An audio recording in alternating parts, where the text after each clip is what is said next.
Hi, I'm Dr. Anusha. I'm a consultant pediatrician at Manipal Clinics Brookefield.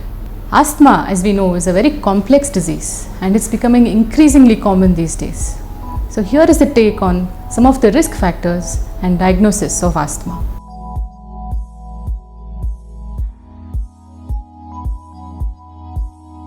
One of the most common risk factors is heredity.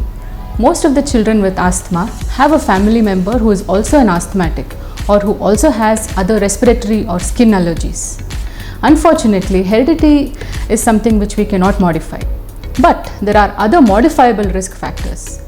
So there are factors in your child's diet and his lifestyle which can increase his chances of becoming an asthmatic. Factors like high consumption of fast food, consumption of ultra processed food, especially meat, high consumption of sugar sweetened beverages, vitamin D deficiency. These are some things which can increase the chances of your child becoming an asthmatic. In the same way, factors like obesity and physical inactivity, sitting in front of the TV for long hours. So these are some things which can increase their chances of developing a respiratory allergy. There are other environmental factors like air pollution, traffic related pollution, exposure to cigarette smoke. So these also can increase the chances of your child developing asthma. Psychological stress is another modifiable risk factor.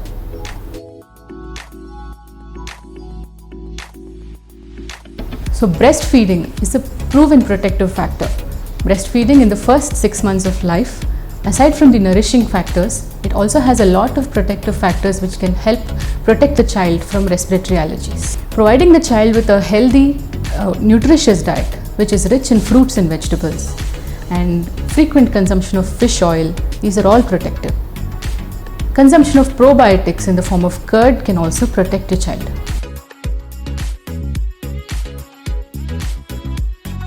The diagnosis of asthma is largely clinical. In very young children, even viral infections can cause a wheezing-like episode. Children less than 5 years frequently present with wheezing-like episodes. But once they reach school age, they are all completely symptom-free. But there are some children who go on to develop asthma. They have frequent wheezing episodes even after 6 years of age. So these are the children we categorize as asthma. So if your child has frequent coughing, frequent chest tightness in the night, or breathing difficulty which is worse at night, then it will be a good idea to consult a pediatrician regarding their symptoms. Asthma is more often associated with other allergies like skin allergies or repeated sneezing, which we call allergic rhinitis, or it is often associated with food allergies. And like I was saying, there is a lot of family history of asthma and other allergies in these children.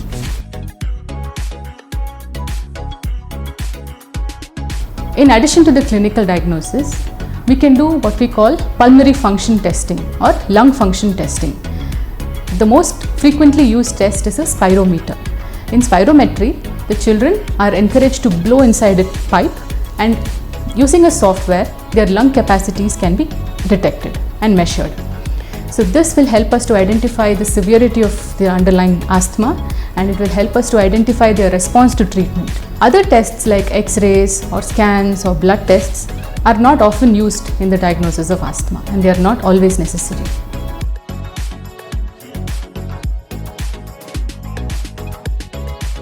As we know, asthma is an allergic condition.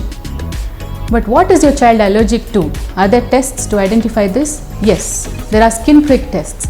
It's a very simple test where your child's skin is marked with the allergen's name, and few drops of the allergens are placed on your child's skin.